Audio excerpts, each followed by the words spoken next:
Things that will make you broke, and I cannot tell you how much this actually stresses me the hell out. And no, this is not gonna be one of those videos that are like, you need to make more and spend less. Like, no shit. We know that. Do you think I'm dumb? Do you really think I don't know that? Let's talk about things that are actually gonna be a little bit more helpful, that aren't those typical in your face things that people always say. So stick around for all that and more. It's Crystal with the Cash Compass.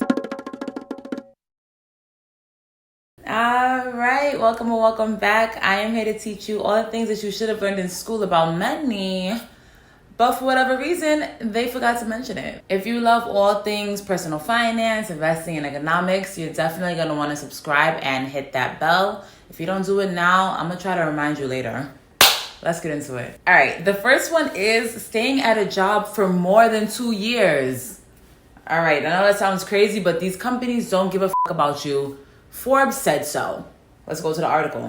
So in an article that I only half read, studies show that you could earn at a minimum 50% less if you stay at a company, more than 2 years versus somebody who actually bounces around more. Now, I can speak from extreme personal experiences when I tell you that this is no cap. Fellas, ladies, anything else out there, okay? I normally never condone cheating. I am very much so a part of that faithful crew. However, in this situation, wandering eyes may not be that bad. Now, my personal experience, I've actually earned $30,000 more in an 8-month period, okay, by using this method. And if you want more information on that, click this video up here. I talk about it in great detail of what I did. But ultimately, what I did was I kept on switching jobs. And yes, this can look bad on your resume because it's like, okay, why haven't you stayed this job for that long of a period of time?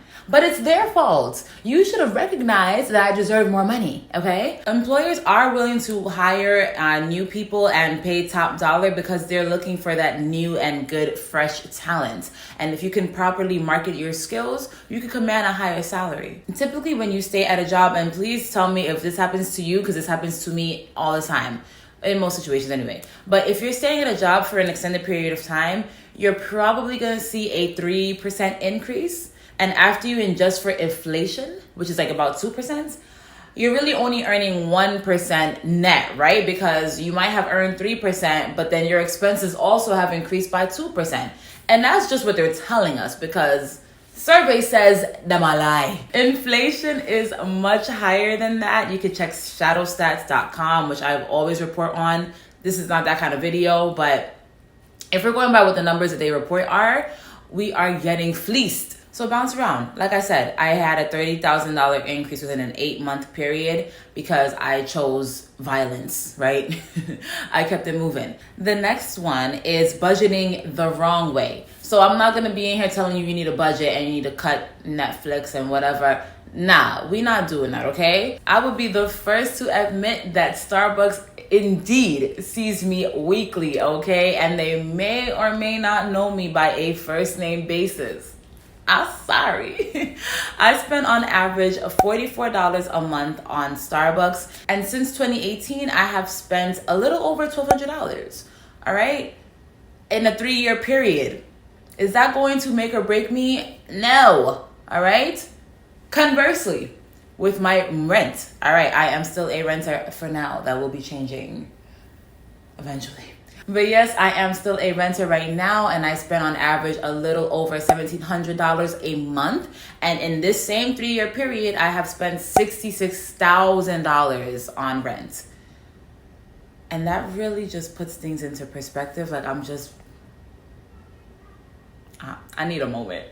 The point is, you can see what a minor effect my Starbucks budget has on me versus my rent budget. So when you are doing a budget and you're like, let me cut out Netflix, let me cut out Tidal, it's drops in a bucket in an ocean, okay? It's not moving you like that. you really need to focus on those big ticket items. This kind of falls in line with the 80-20 rule, right? So 80% of your money is going to 20% of your expenses. So that would be your living situation, that would be your car, and your food. So look at ways to reduce those things. Stop worrying about, them small little, go to Starbucks and go to Dunkin' Donuts because you deserve it. Sometimes you don't want to make coffee in the morning, and that is okay, all right? I'll stand by you, and I'll go to war for you over that. Because I'm ready to go to war for it. I'm ready to go to war. If you cut in Netflix, cut it because you are sitting in a vegetative state for 17 hours a week, right? And you're not being productive. Not because you're trying to save a couple bucks a month. It's not going to get you where you need to go. Period. This will keep you broke. Stop focusing on the small fish. There's bigger fish to fry. Next one, having too many kids, or even one kid, or even half a kid. Like if you have like a god baby, or if you have a niece, tell your friends and tell your siblings to wrap it up. Mommy, can I have a snack, please? You just had a snack. No, another snack. Kids are expensive. I'm gonna give you a snack in a second. Go. Okay, let's start again. She done lost her mind. When they said that is your broke best friend, they meant that okay? They don't make a dollar. They don't contribute anything. It's very much so giving liabilities. And no, I am definitely not suggesting not to have one. But if you are in the family planning stages, or if you're like most people out here, not me, and you're using the pull-out method as your primary choice for contraception methods, again, not me, you're going to want to listen up. They are expensive, and there are a lot of unexpected expenses you can expect when you get them, okay? Perfect example. My daughter, after 3 months of her being out here, she had to have a very serious surgery, okay? That if I did not have insurance, it would have cost $324,000. And I'm gonna let y'all know right now, if I didn't have insurance, I wasn't getting paid. That's a whole house. With my insurance, I was still at around $11,000 or $12,000, which was not in my vision board for that year. This is exactly why when you are praying, you need to be very specific, okay? God, it is me again. When I said I wanted more bills, I meant dollar bills, not them other ghetto ones you've been giving me. Could we work something else out? So keep that in mind. I'm pretty sure most people these days do know that. There's very much so a lot of kids slander on the internet. People do not want you having kids. So I think we're there, but just any expense, not even just kids, any type of family expenses, it's expensive. Like you have to really plan for those things and maybe avoid them because it will keep you back and it'll keep you broke. So to the extent that you can wait a little bit, trust me, they ain't going nowhere. Next is not keeping up with your other goals. And this might sound unrelated, but let's say you talked yourself out of going to the gym for the 5th week in a row. And now you're sitting on your couch hungry as hell and you're ordering a $30 oily ass fries from McDonald's on Uber Eats, right? Not good. Let's say you actually got up and you went to the gym and you actually put a whole hour in and you're feeling really, really good about yourself. You're not even looking at McDonald's anymore. You're not even looking at Wendy's anymore, right? Because you just felt so nice and cleansed. So you're heading to the health food store to order you some rabbit food. Como lettuce, como carrots, all those healthy things. Achieving your health goals have now come in line with achieving your financial goals because in the first example, you didn't work on your body and now you're spending an exorbitant amount of money on greasy, no good food for you.